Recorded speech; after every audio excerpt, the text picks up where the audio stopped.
Ang kwento ni Tomby. Ang kwentong ito ay hango sa totoong buhay. Mula ito sa isa nating tagapakinig. Naitago na lang natin sa pangalang Gustin. Taong 1998. Probinsya ng Ilocos. Hapon ng mga sandaling yun. Araw ng Martes.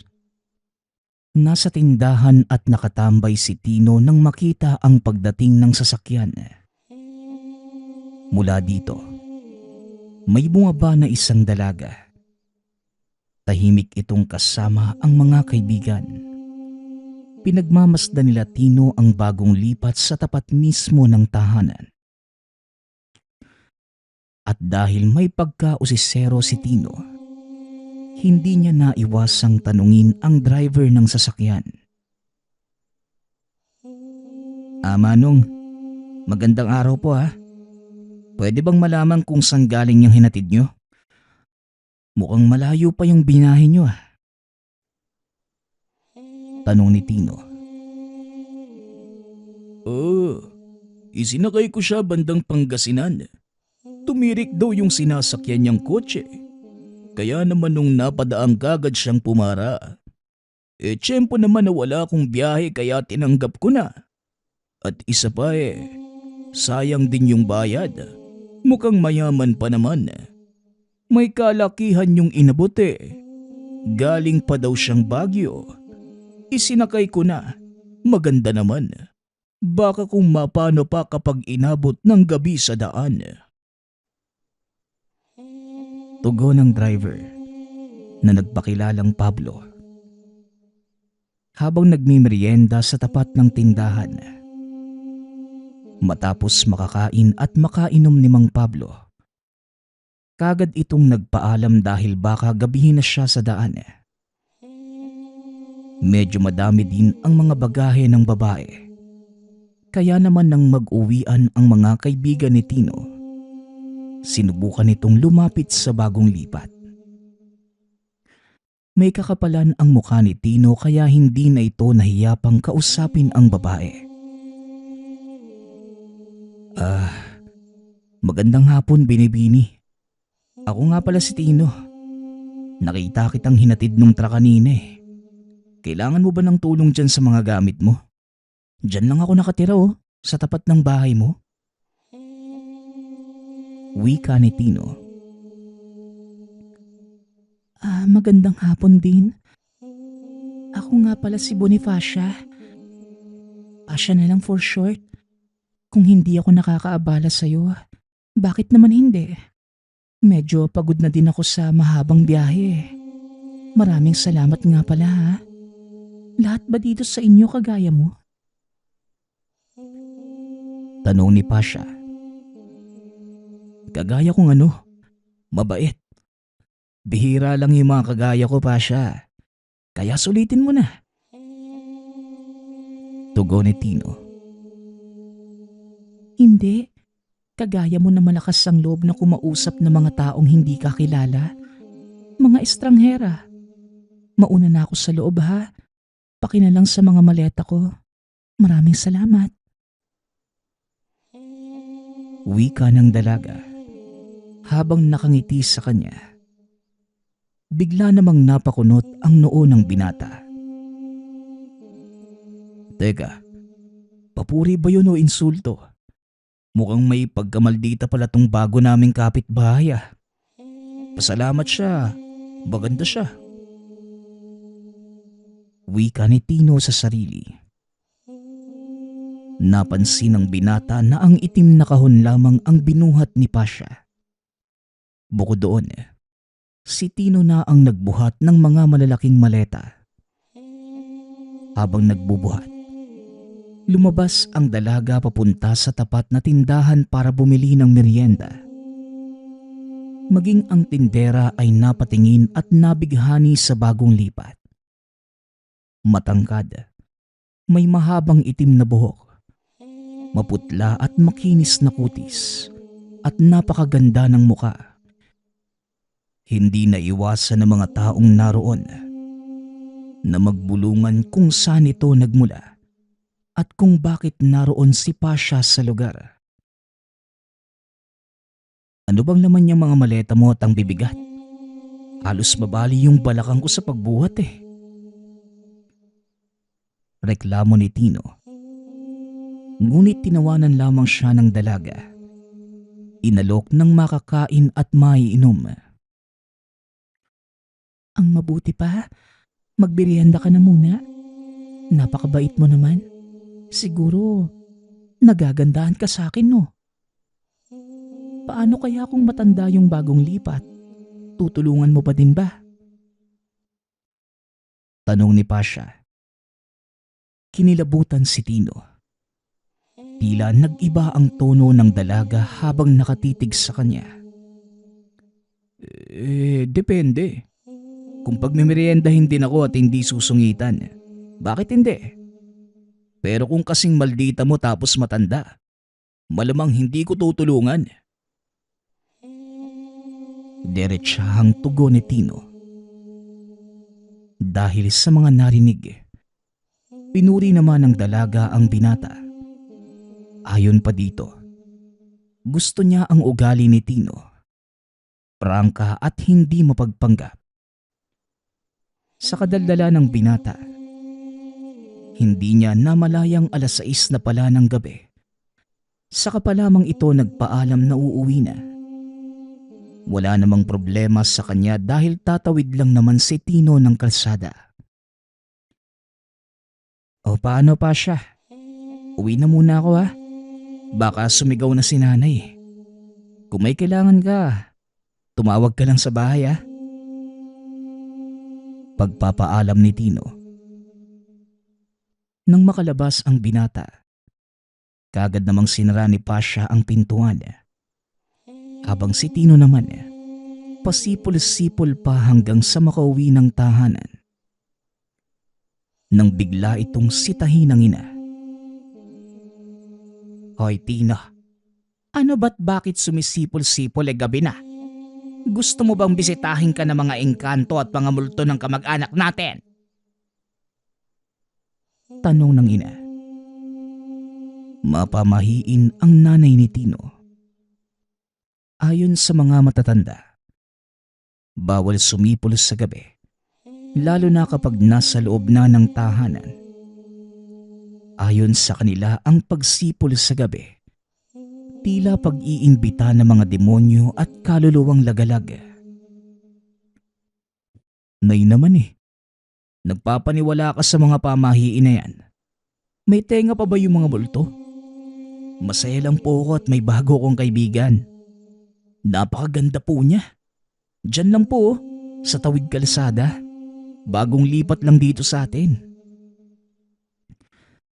Wika ni Tino habang itinuturo ang bahay ni Pasha gamit ang uso. Nagtuloy-tuloy ang paninermo ng ina. Anong oras na't wala pa din silang sinaing. Wala pa din sa tahanan ang mas nakakatanda niyang mga kapatid. At para matahimik na ang ina, nag-igib na lamang ito ng inuming tubig sa malapit na poso. Ay nako, sinabi ko na nga ba sermo na naman ang maaabutan ko dito sa bahay. Nasa na kaya sila kuya? Dapat sila ang gumagawa nito Nag-igib na nga ako kanina umaga Wika ni Tino sa sarili. Naghihimutok ito dahil tila palagi siyang naiisahan ng mga kapatid. Wala namang magawa si Tino dahil mas matanda ito sa kanya. Ngunit habang nasa poso sa gilid ng bahay, may nakita siya na malaking ibon na lumilipad sa may puno ng kaimito. Sa laki nun, nakita niya pang naggalawan ang mga puno.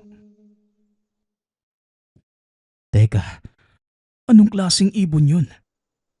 Teka nga lang, alam ko nasa sala lang yung flashlight Wika ni Tino.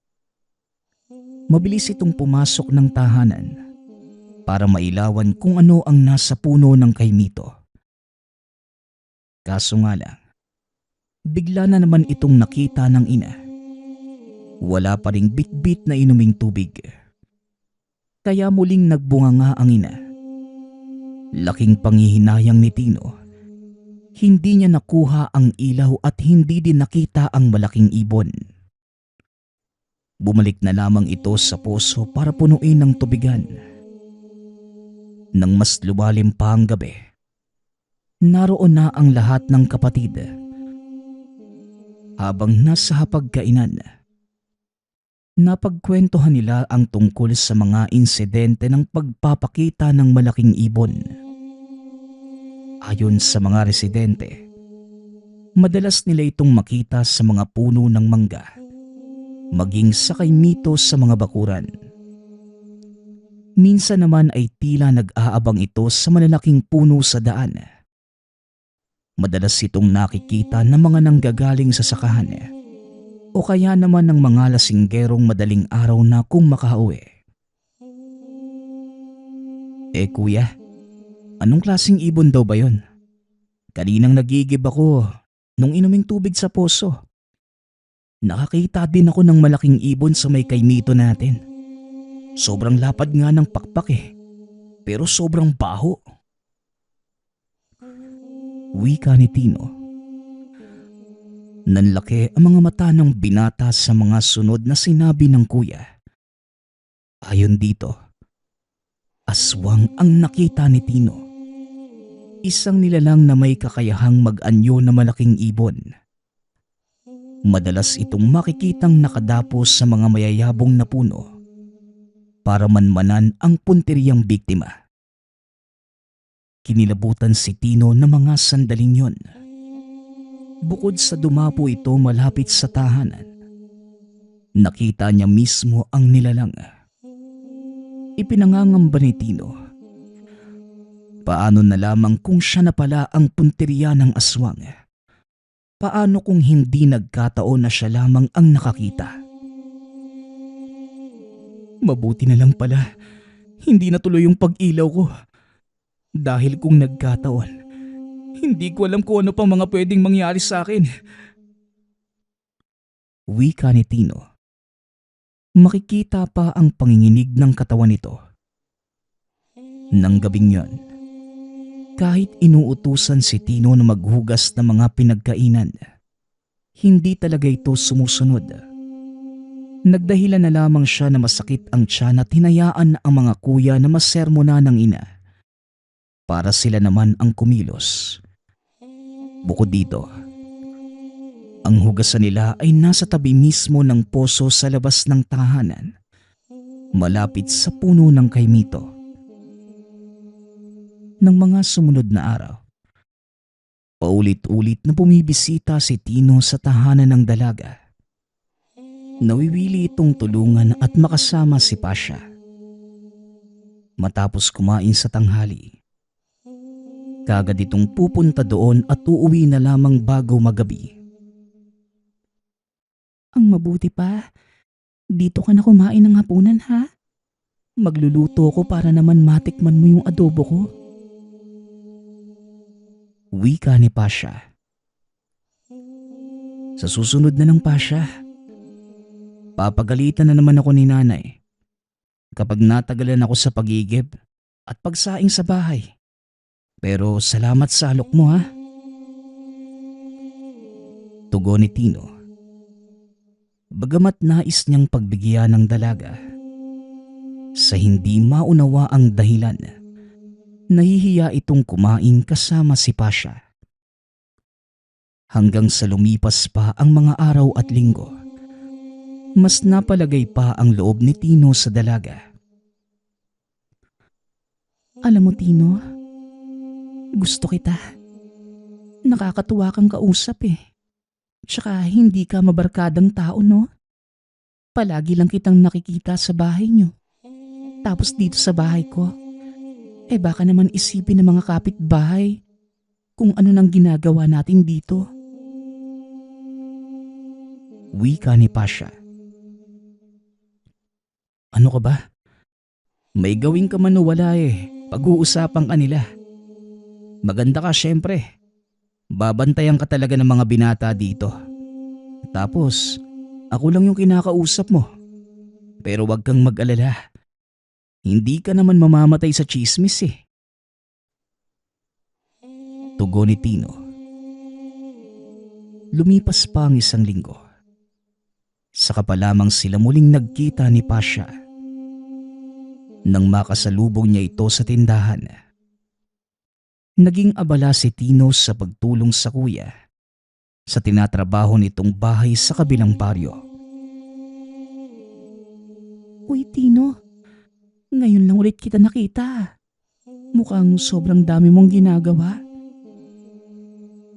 Bungad ni Pasha habang bumibili sa tindahan.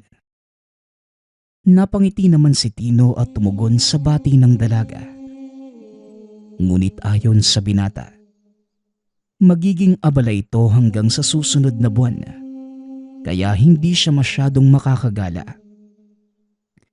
Hindi din naman niya matsyempohan ng dalaga dahil pagkagising niya ng umaga sarado ang bahay nito at pag-uwi naman sa gabi, sarado pa din ang tahanan na tila walang nakatira sa lugar.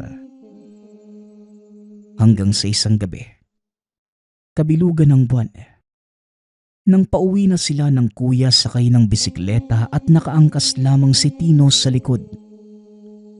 Sa bandang kalsada papasok ng baryo, biglang may tumawid sa kanilang daanan kaya nawala ng balanse ang bisikleta. Nalaglag si Tino habang patuloy sa pagpapaandar ang kuya. Aray, ang sakit ng puwet ko. Kuya, sandali. Huwag mo akong iwan. Sigaw ni Tino. Ngunit dahil pababa ang daan, dire-diretso lamang ang andar nito. Nasa ilang metro pa bago ito nakatigil, gamit ang tsinelas sa pagpreno. Yun nga lang, bigla namang napasigaw si Kuya Agustin. Ay Tino, ano yung nasa likod mo? Tumakbo ka na! Bilisan mo! Wika ni Kuya Agustin. Sa likod ni Tino ay may itim na figura ng nilalang na papalabas sa damuhan kung saan nakasalampak si Tino at hirap tumayo. Napatitig ito sa aswang. Isang babaeng napakagulo ng buhok at naglalaway. Kitang-kita niya ito dahil nakatutok mismo ang flashlight na hawak ng kapatid. Kuya, tulong! Inay ko po! Tulong! Tulong pa yung aswang! Wika ni Tino. Paulit-ulit lamang ito sa pagsigaw habang tumatakbong paika-ika papalapit sa kuya. Hindi din malaman ng kuya ang gagawin dahil hindi niya pwedeng bitawan ang bisikleta. Inihanda niya ito sa oras na makalapit ang kapatid. Kagad niya itong patatakbuhin ng mabilis. Ilang metro na lamang malapit na si Tino. Ngunit ganun din ang aswang na nasa likuran. Huwag ka nang lilingon! Tumakbo ka lang! Wika ni Kuya Agustin. Mabuti na lamang ay nagawa ni Tinong makasampa sa bisikleta. Kagad naman itong pinaharurot ng kapatid. Aray, kuya bilisan mo. Kinagat ako ng aswang kuya, bilis. Wika ni Tino habang umiiyak. Nakagat ang kaliwang braso ng binata at kung hindi pa niya nasipa hindi pa ito bibitaw. Madaming dugo ang umaagos sa malalim na sugat dahil sa kagat ng aswang. Kaya naman mas pinaspasan pa ng kuya ang pagpapatakbo. Sa itaas nila, nakasunod pa rin ang nilalang. Tila dahil natikman na nito ang dugo ni Tino, ayaw na siyang tantanan ng aswang. Wag na wag kang bibigit, Tino. Malapit na tayo. Tiisin mo lang ang sakit. wag kang pipigit. Wika ni Kuya Agustin.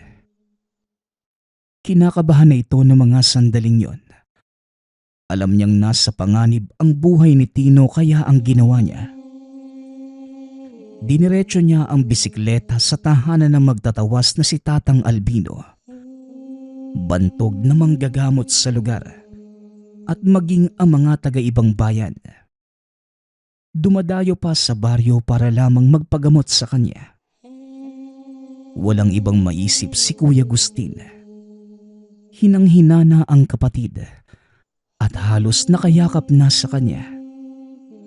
Nang makarating sa tahanan ng albularyo. Agustin, bilisan mo. Kumuha ka ng tubig sa balon at magpakulo ka. Kumuha ka na din ng talbos ng bayabas sa labas at ihalo mo sa tubig. Alam na ba ito ng nanay mo? Hindi lang ito ordinaryong sugat. Wika ni Tatang Albino. Kagad silang pinapasok sa loob ng tahanan. Madidinig pa din ang huni ng wakwak mula sa labas.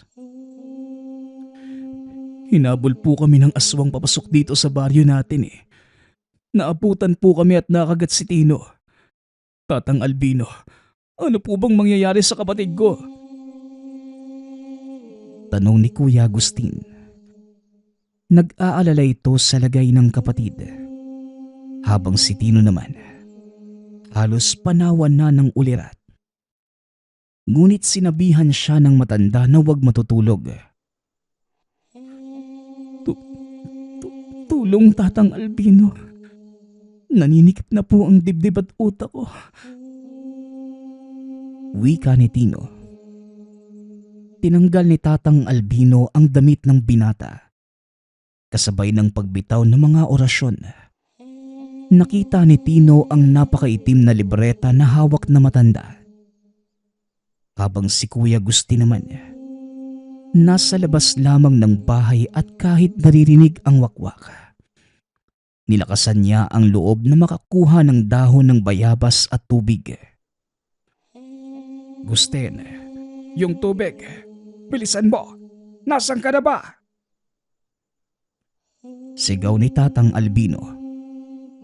Kasalukuyang nasa taas ng puno ng bayabas si Kuya Agustin at nangunguha ng dahon ng sugurin siya ng aswang. Nahulog ito pero mabuti na lang. Kagad itong nakagapang papasok ng tahanan. Tatang Albino, nasa labas po yung aswang. Sinugod po ko. Wika ni Kuya Agustin. Maya-maya pa, nangingisay na si Tino at tumirik ang mga mata. Kapag hindi pa natin to nagawa ng paraan, ikamamatay ito ng kapatid mo, Agustin. Wika ni Tatang Albino. Patuloy lamang ito sa pagsasagawa ng tawas sa binata, gamit ang itim na kandila. Ano pong gagawin natin, Tatang Albino? Pakiusap. Tulungan niyo po ang kapatid ko. Parang awa niyo na. Wika ni Kuya Agustin. Hanggang sa bigla na lang tumitig ang matanda sa mata ni Kuya Agustin. Agustin, Tino, kayo lang ang dapat makalam nito. May pagkakatiwala ko ba sa inyo ang sikreto ko? Ito lamang ang naiisip kong paraan para matanggal ang kamandag ng aswang sa katawan ni Tino. Wika ni Tatang Albino. Opo, Tatang. Makakaasa po kayo. Walang ibang makakaalam kung ano man ang sikreto nyo. Iligtas nyo lang po si Tino. Tugon ni Kuya Agustin. Maging si Tino ay tumango na lamang bilang pagsang-ayon. Nagulat si Agustin nang mabilis na nag-usal ng orasyon ng matanda. Maya-maya pa, nakita niya itong nagbago ng anyo. Natumba sa pagkakatayo si Kuya Agustin nang makita na makita na aswang pala si Tatang Albino. Ano man ang makikita nyo ngayon, ilihim nyo ito hanggang sa kamatayan nyo. Nagtitiwala ako sa inyo. Wika ni Tatang Albino. Maya-maya pa, kinagat nito sa kabilang braso si Tino.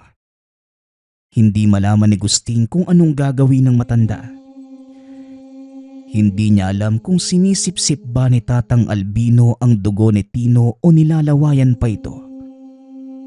Maya-maya pa, nagwawala na ang wakwak sa labas na tila nahihirapan.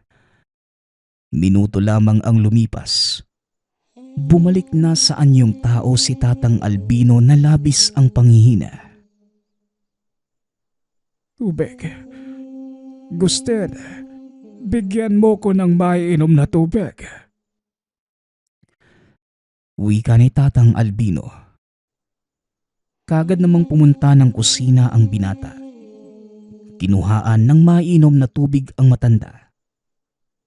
Dito pa lamang kumalma ang matanda at pinaliwanag ang ginawa. Nagawa ko ng lapatan ng sarili kong kamandag si Tino. Sa ganitong paraan lamang makokontra ang ritual na ginawa ng aswang sa kapatid mo. Hindi niya nais patayin si Tino, kundi gawing kalahi niya. Wika ni Tatang Albino. Ano? Magiging aswang din po ba siya? Dahil kinagat mo siya eh. Tatang Albino, aswang po pala kayo? Tanong ni Gustin. Mahahalata ang panginginig ng boses nito dahil sa takot. Hindi na ako tumikim pa ng tao sa matagal na panahon.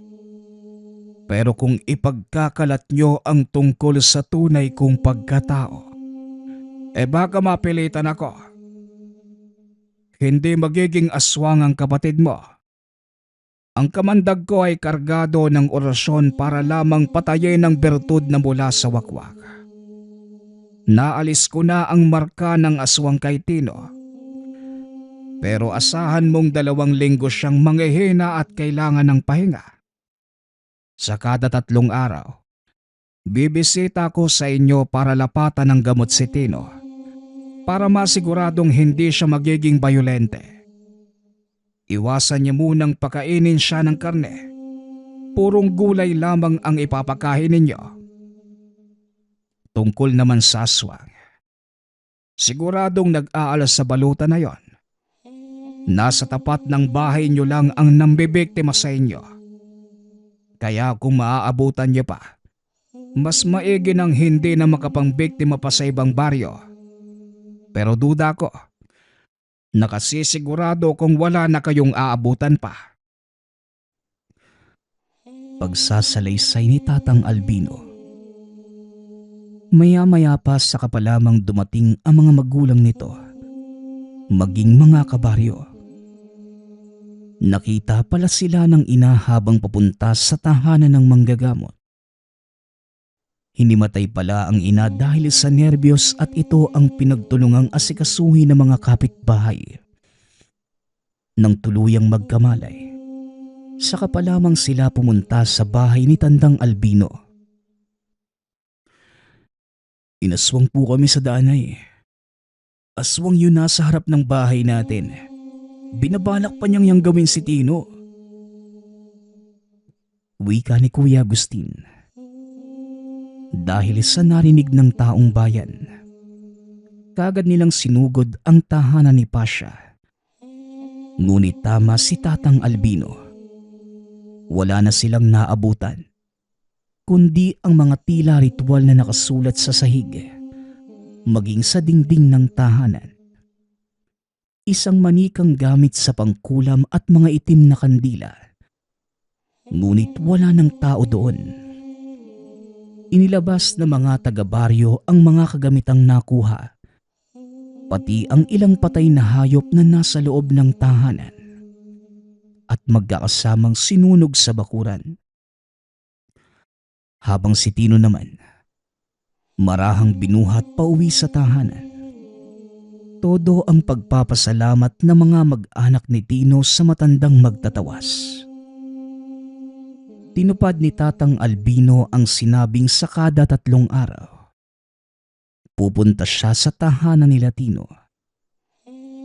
Tinupad din ng magkapatid ang pangako sa matanda. Hindi nila isiniwalat ang malaking sikreto nito. Hanggang sa nagkaasawa na sila at nagkaanak. Wala ni isang nakakaalam kung ano nga ba ang totoong nangyari ng gabing yun. Nang dalhin si Tino sa tahanan ng aswang na magtatawas. Ang susunod nating kwento ay mula sa isa nating tagapakinig. Naitago na lang natin sa pangalang Erning. Taong 1973. Probinsya ng Palawan. Panahon ng tag-ulan nang dumating sa probinsya ng Palawan si Erning. Isang binatang nagmula sa Timog Katalugan. Napunta ito sa Palawan dahil lamang sa aksidente sa kalsada. Nasagasaan ng sasakyan na minamaneho ng kaibigan ni Erning ang anak ng kilalang tao sa lugar. Patay ang babaeng anak nito na pinuno ng sindikato. Kaya naman hindi ito napalampas ng ama. At 2 na sa 4 na sakay ng kotse ang napatay nito. Si Erning na lamang at Tope ang natitirang buhay sa kanila. Para maagapan, pinadala ng mga magulang si Erning sa probinsya ng ina. Samantalang si Tope naman, minarapat ng mga magulang na pasamahin sa kababata. Pasensya ka na, iho. Pero para din ito sa ikabubuti mo. Ayaw naming paglamayan ng panganay namin dahil sa kasalanang hindi mo namang ginawa. Magtiis ka muna doon sa probinsya at magpalamig. Pasasaan pa tuhupa din ang gulo. Wika ng ama. Madaling araw pa lamang naroon na si Tope sa tahanan ni Erning. Inihatid pa ito ng mga magulang nang makaalis ang ama't ina ni Tope. Erning, pwede bang lumabas muna tayo? Maaga pa naman eh.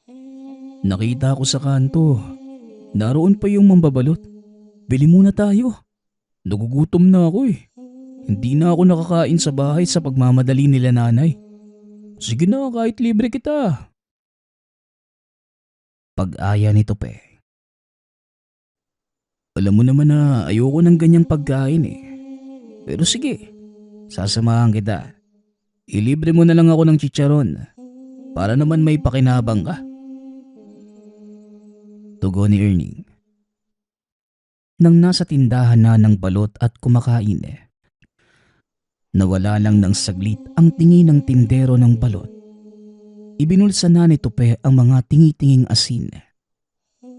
Medyo may problema si Tope sa kalikutan ng kamay at hindi mapigil ang pagdampot ng kung ano-ano. Uy, ano yung ginagawa mo? Pati ba naman si Manong tataluhin mo? Saway ni Erning. Kaso nga lang, tinawag na sila ng mga magulang. Sinabing naroon na ang sasakyan nila papuntang terminal. Tara na, Erning. Aalis na daw eh. Wika ni Tope na kagad nang pumunta sa sasakyan. Magtatanghali na nang marating nila ang probinsya. Ang problema, bigla silang nawala at hindi na alam kung saan pupunta. Hindi mahilig makinig si Erning sa mga utos at bilin. Kaya naman sa ibang baryo sila napadpad. Nasa na ba tayo, Erning? Akala ko ba alam mo ang pamunta sa lugar ng nanay mo? Ang sabi nila, wala pang 1 oras ang biyahe papunta dun ah. Magdadalawang oras na tayo nandito sa bus. Wika ni Tope. Ngunit maging si Erning, Hindi din alam kung nasa na sila. Ang natatandaan lang niya, bigla na lamang itong nakatulog sa sasakyan. At nang magising ay mapuno na ang lugar na tinatahak nito. Huwag kang maingay. Mas lalo kung hindi makakapag-isip eh. Ang mabuti pa, buwaba na lang tayo sa susunod na hintuan. Magtanong na lang tayo. Ikaw kasi tutulog-tulog ka eh. Wika ni Erning. Tila sinisisi pa nito si Topes sa pagkaligaw. Ngunit ang hindi lang nila maunawaan bakit pareho silang bigla na lang inantok ng walang dahilan habang nasa biyahe. Maya-maya pa, narating na nila ang huling hintuan ng sasakyan. Ayon sa konduktor, 2 bayan na ang nalampasan nila. At ang mas masama, wala na silang masasakyang biyahe pabalik hanggang kinaumagahan. Naku, yari tayo nito, Erning. Mukhang sa daan tayo matutulog nito ah. Ano ba yan? Unang araw pa lang natin sa probinsya eh. Panay kapalpakan na ang sinapit natin. Eh paano na ngayon yan? Wika ni Tope. Makikita ang pag-aalala sa mukha nito. Hindi siya sanay sa probinsya at ito ang unang beses na malayo sa pamilya. Makalipas lamang ang ilang sandali, may lumapit sa kanila na isang matandang babae. Tila pareho nila itong pasahero sa bus na sinakyan. Doon din ito bumaba sa dulong hintuan at nang matapos, gumarahe na ang bus. Magandang hapon mga iho. Pasensya na't hindi ko naiwasang marinig ang mga usapan ninyo. Lumampas kayo sa babaan ano? Mahirap ang ganyan. Bukas ng alas 5 pa ang susunod na biyahe. Delikado kung dito kayo magpapagabi. Mamaya lang wala ng mga tao dito. Kung gusto ninyo, sumama muna kayo sa akin. Andyan lang naman yung bahay ko sa unahan. Maaari kayong magpalipas ng gabi doon kung gusto nyo. Kesa naman dito kayo magpaumaga, baka madaanan pa kayo ng mga tulisan dito at masaktan pa kayo. Wika ni Manang Deborah. Hindi naman nagdalawang isip ang magkaibigan. Nang marinig nila ang tungkol sa mga tulisan, muli nilang naalala ang mga taong tumutugis sa kanila para mapatay. Naku Manang Deborah, hindi po kami tatanggi sa alok nyo. Kahit magbayad na lang po kami. Mayaman naman po yung mga magulang namin eh. Ang mahalaga lang po, may matulugan lang kami ngayong gabi. Sana po, may pagkain din sa inyo. Kanina pa po kasi kami hindi kumakain eh. Tugon ni Tope. Siniko naman ni Erning ang kaibigan. Pasensya na po kayo Manang Deborah. Dito sa kaibigan kong ulupong. Kulang lang po yan sa tornilyo eh. Kahit po matutulugan lang sa gabi, sapat na po yun sa amin. Ayaw naman po namin na maging abala sa inyo. Wika ni Erning. Nang hingi ito ng paumanhin sa matanda. Walang ano man yon, iho. Ano ka ba? Halina kayo at ipagluluto ko kayo ng dinuguan. Tamang-tama sa malamig na gabi. Sana namang kumakain kayo nun. Tugon ni Manang Deborah. Nang marinig ito ni Tope, mas lalo siyang nagutom dahil noon pa man paborito na niya ang dinuguan. Matapos ang usapan na yon, kagad naman silang naglakad papunta sa tahanan ng matanda. Nagkusa din sila Tope na bitbitin ang lalagyang dala ni Manang Deborah na halatang may kabigatan. Naglakad sila papasok sa daang hindi sementado. Sa loob ng mapunong parte ng lugar, nakita nila Tupe ang nagtataas ang mga kawayan. Sa unahan naman nun, merong mga puno ng saging na sobrang taba at taas. Namangha sila Erning at Tupe sa nasasaksihan. Grabe, ganito pala kaganda sa probinsya.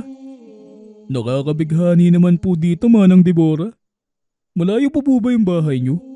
Medyo nagugutom na po talaga ako eh. Wika ni Tupe, na tila hindi man lang nahihiya sa matanda. Dahil sa kadaldala ng kaibigan, hindi nila namalayang sobrang layo na pala ng nilalakad nila.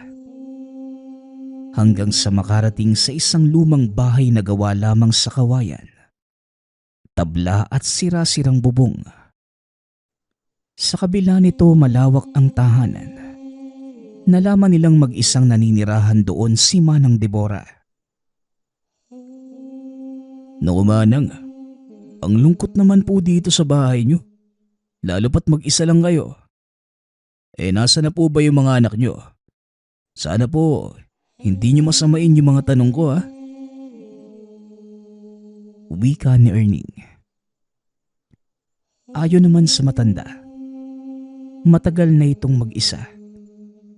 Pinili niya na wag nang mag-asawa kaya wala itong katuwang sa buhay.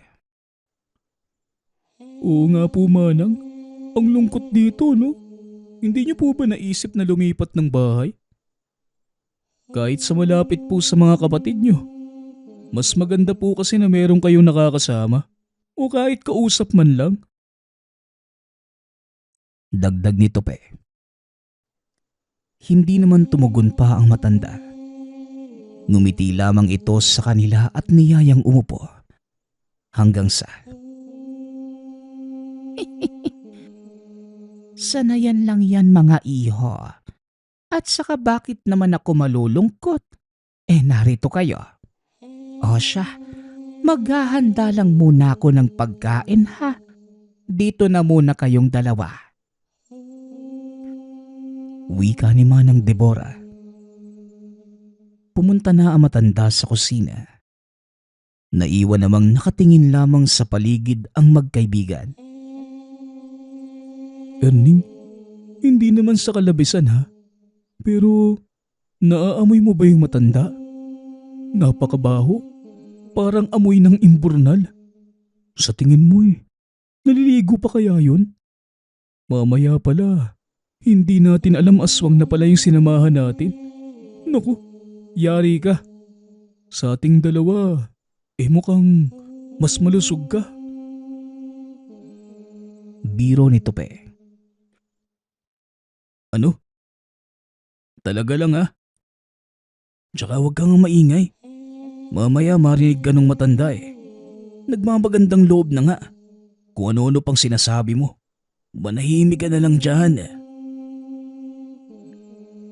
Tugon ni Erning. Habang nag-uusap ang dalawa, muling lumabas si Manang Deborah mula sa kusina at may dalang maiinom. O mga iho, uminom muna kayo ng kape. Pasensya na't hindi pa ako makakapagluto ng dinuguan. Pero kung kumakain kayo nitong alamang, pwede nyo namang subukan. Masarap yan sa bahaw. Aalis muna ako dahil kulang ang sangkap ko sa pagluluto. Inumin nyo na muna yan at kumain. Wika ni Manang Deborah. Matapos makapagsalita, kagad na itong lumabas sa tahanan. Napansin naman ng dalawa na papunta ito sa likod bahay. Pwede na din to Erning. Nagugutom na talaga ako kung ayaw mong kumain, di ako na lang. Mukha pa namang masarap yung pagkakagisa ng alamang. Wika ni Tupe. Nagmamadali pa itong kumuha ng kanin at kinamay ang alamang. Ayos to pare. Napakasarap. Akala ko maalat Pero hindi. Para lang akong kumakain ng giniling na karne. Erning tara na. Subukan mo to. Bilis na. Wika ni Tope. Pinipilit niyang kumain si Erning. Ngunit hindi talaga ito kumakain ng alamang. Sige na, ikaw na lang yung kumain. Wala akong gana eh. Tsaka alam mo namang hindi ako nakain yan. Magkakape na lang muna ako. Huwag mo ubusan ng kanin yung matanda ha. Maya ka naman. Tugon ni Erning. Halos maubos na ni Tope ang bahaw. Ngunit wala pa din itong matanda. Kaya naman naisipan ni Erning na manguha ng manggang nakita sa bakuran. Lumulundoy na ang mga sanga sa dami ng bunga na tila hindi man lamang kinukuha ni Manang Deborah. Teka Tope, diyan ka lang ha. Kukuha lang ako ng mangga. Mukhang mas masarap to sa asin eh. Teka, nandyan pa ba sa'yo yung asin kanina madaling araw? Yung tinago mo doon sa nagtitinda ng balot. Wika ni Erning. Oo naman, nasa akin pa. Kaso, pagtsagaan mo na lang ha. Medyo natunaw na sa init ng biyahe natin. Tugon ni Tope. Iniabot nito ang ilang maliliit na supot ng asin na bahagyang nagtutubig na dahil sa pagkakalagay sa bulsa. Kaya naman sa pandidiri, muli na lamang itong binalik ni Erning sa kaibigan. Kinuha niya ang paboritong balisong para mabalata ng mangga. Nangangasim na si Erning at naglalaway. Kaya naman kahit walang asin, kagad niya itong kinain habang nakaupo sa sala. Habang si Tope naman, umikot muna sa tahanan hanggang sa makakita ng itim na kabibe. Sinlaki lamang ito ng kamao ng sanggol. At dahil sa kintab, naisipan na naman itong damputin ni Tope at kagad binulsa. Ayos to ah. Maganda tong ilagay sa kwarto ko pag uwi namin. Wika ni Tope. Tumingin pa ito sa paligid kung may nakakita sa kanya. Maya-maya pa, matapos makakain muling inantok ang dalawa. Sa parehong pakiramdam habang nakasakay sila ng bus kanina. Tope, masama to ah. Inaantok na naman ako ah. Ang mabuti pa umalis na tayo dito. Mukhang mali na sumama tayo sa matandang yun. Wika ni Erning. Ngunit huli na ang lahat. Pareho silang nahihilo at papikit na. Bago tuluyang makatulog, muli nilang nakita si Manang Deborah. Naroon lang pala sa likod bahay at nag-aantay na makatulog sila. Nakita pa nila itong nakangiti bago sila mawala ng malay. Pagsapit ng kalaliman ng gabi, doon lamang nagkamalay sila Erning. Kaso nga lang, nakatali na sila sa sulok ng kusina. Habang nakikita nila ang matanda na naghahasa ng kutsilyo. Marahang sinipa ni Erning si Tope at minuso ang matanda. Mabuti naman at nagising na kayong dalawa. Hindi ako masisiyahan kung iihawin ko kayo ng tulog. Natagalan pa bago sa inyo umepekto ang nilagay kong pampatulog sa mga kape at sa bagoong. Mabuti na lang. Tagumpay pa din ako. Akala ko aabutin pa ako ng gabi. Napakalamok pa naman sa likod bahay. Wika ni Manang Deborah. Hanggang sa nakita ni Erning ang gilingan sa gilid ng kusina. May kamay pa ng tao doon na nakabalandra. Tila plano ng matanda na gilingin nito. Anong masasabi nyo sa bagoong na kinain nyo? Medyo matanda na yung nakuha kong karne. Noong 1 linggo pa yan kaya pasensya na. Pero sana naman masarap ang karne nyo.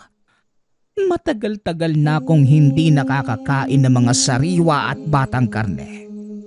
Puro matatandang sakitin na lang. Wika ni Manang Deborah, kasabay ng malakas na pagtawa. Manang, maawa ka sa amin. Huwag niyo po kaming sasaktan. Kung kailangan niyo po ng pera, bibigyan po namin kayo. Pakawalan niyo lang po kami dito. Pagmamakaawa ni Erning. Bakit ko namang gagawin yon? Kung kakatayin ko na kayo ngayon, sa akin din naman mapupunta lahat ng mga kagamitan niyo.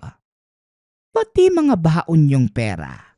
Kaya wag na kayong umasa pa. Wika ni Manang Deborah. Nagpatuloy lang ito sa paghasa ng kutsilyo. Habang si Erning naman, buong sikap na inaabot ang balisong na nasa may tagiliran. Mabuti na lamang hindi naisipan na matanda na kapkapan sila. O kaya naman tanggalan sila ng damit. Nagawang maabot ni Erning ang balisong at kagad sinubukang putulin ang tali. Pati na din sa kaibigan. Ngunit nagpanggap lamang sila na nakatali pa rin. Hindi alam ng dalawa kung anong pwedeng gawin ng matanda. Balak sana ni Erning na saksakin ito sa oras na makalapit. Ngunit nang humarap ito sa kanila, nagulantang ang magkaibigan nang makita ang napakapangit na itsura nito. Maugat ang muka at walang humpay sa paglalaway. Sobrang lalaki din ng mga pangil. Kagad itong lumapit sa kanila. Nasuka pa sa Erning na makita na dinidilaan ito sa mukha si Tope. Madidirihin ang binata sa napakaraming bagay. Kaya naman ang lapitan siya nito at akmang didilaan. Mabilis nitong hiniwa ng kutsilyo ang dila ni Manang Deborah. Sabay saksak sa kaliwang mata. Balak pa sana ni Erning na gilitin ang leeg na matanda. Subalit nakaiwas na ito at mabilis na tumakbo papasok sa sala na tila may hinahanap. Dito na nagkaroon ng pagkakataon sila Erning at Tope para makatayo at kunin ang mga kutsilyong nasa lamesa. Kesa naman gamitin pa ito ng aswang sa kanila. Habang hinahabol, minabuti nilang sila na ang gumamit para mapatay ang aswang. Tupe, tara na. Tumakas na tayo dito. Bago pa bumalik yung aswang. Sigaw ni Erning. Saan naman tayo pupunta? Bakit hindi na lang natin pagtulungan yung matanda? Patayin na natin bago pa tayo mapatay. Hahabulin lang tayo niyang kapag tumakas tayo eh. Tugon ni Tope. Naisip na Erning na tama naman ito. Kung sakaling makalabas man sila doon, wala naman silang pagtataguan sa lawak ng kakahuyan. At isa pa, dalawa naman sila at iisa lamang ang aswang. Ngunit nang puntahan nila si Manang Deborah, wala na ito doon. Narinig nila itong nasa labas at nagwawala. Nang labasin nila ang matanda, nakita nilang buo na ang pag-aanyong aswang nito. May malaking pakpak at napakabagsik ng itsura. Ngunit walang tigil sa pagdugo ang bibig mula sa naputol na dila. Ano? Gusto mo pa bang masaktan, aswang? Nakakadiri ka. Napakabaho mo. Ano? Magsalita ka. Sino ngayon ang mamamatay? Umurong yata yung dila mo ah. Tanong ni Erning. Erning, kahit anong sigaw mo dyan, hindi ka sasagutin yan. Nalimutan mo na bang pinutol mo yung dila? Kuya Aswang, palisin mo na kami dito kung ayaw mong gawin kong lengwa tong dila mong mahaba. Pangasar pa ni Tope. habang hawak ang mahabang dila ng aswang na kumikislot pa. Mas lalo namang nagalit si Manang Deborah. Kagad sinugod si Tope para agawin ang dila. Ang hindi alam ng aswang, pain lamang ito para mapalapit at masaksak ang nilalang. Ngunit habang nag-iisip ng gagawin, nasakal ni Manang Deborah sa Erning. Tupe, tulong! Bilisan mo! Sigaw ni Erning. Dahil sa pagkataranta, kinuha nito ang mga nagtutubig na supot ng asin. Binutas ito ni Tope at kagad na'y sinubo sa aswang, na akmang sasakmali na sana si Erning. Ngunit imbes na tumakbo, hinabol na matanda si Tope na tila may nais makuha sa bulsa niya. Kagad naman itong nahalata ng binata. Mukhang hindi lang yung dila ang pakay nito, Erning. Teka nga, Wika ni Tope. Sabay kuha ng itim na kabibe na nasa loob ng bulsa at pinakita sa matanda. Uy aswang, ito bang gusto mong makuha? Ano kayang silbi nito sa'yo? Wika ni Tope. Mas lalong nagwala si Manang Deborah. Madidinig ang garagal na boses nito kahit putol na ang dila. Hanggang sa naisipan ni Tope na tapakan ang kabibe. Nang tuluyang mabasag, napansin niya na biglang tumigil ang paggalaw ng dila.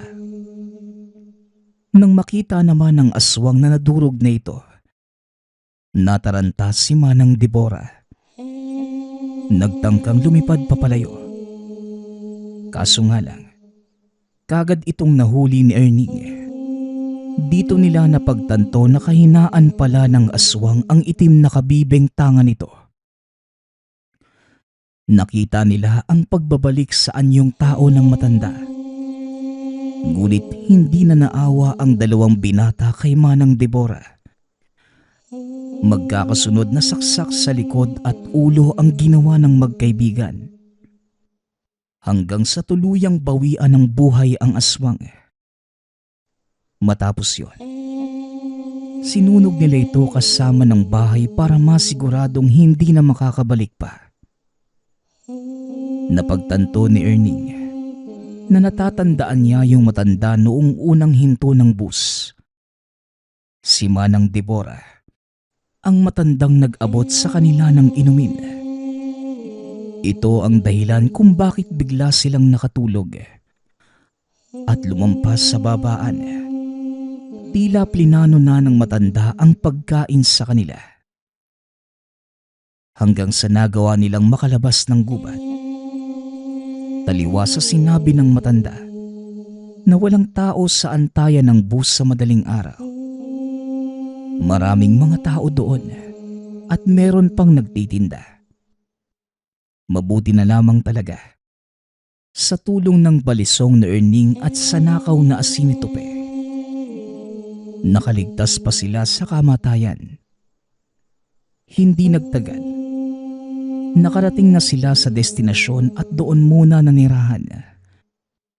Makalipas ang 2 buwan, sinundo na sila ng mga magulang. Ayon sa mga ito, namatay na sa isang engkwentro ang pinuno ng sindikato. Ibig sabihin lang, wala nang tutugis sa kanilang dalawa at wala nang magbabalak na mapatay ang magkaibigan. Pangalawang buhay nyo na ang ito mga bata. Huwag nyo nang sayangin at sana naman bawasan nyo na ang pakikipagbarkada nyo. Wika ng ama ni Erning. Ngunit para sa dalawa, hindi na ito kailangan pang sabihin ng ama. Labis na ang kanilang pagsisisi at kailanman hindi na nila nanaisin pa na muling mapunta sa liblib na probinsya. Nagpapasalamat nga pala ako sa lahat ng sumusuporta sa ating channel. Nawa ay patuloy niyong suportahan at pakinggan ang ating mga kwento. Hanggang sa muling pakikinig. Paalam.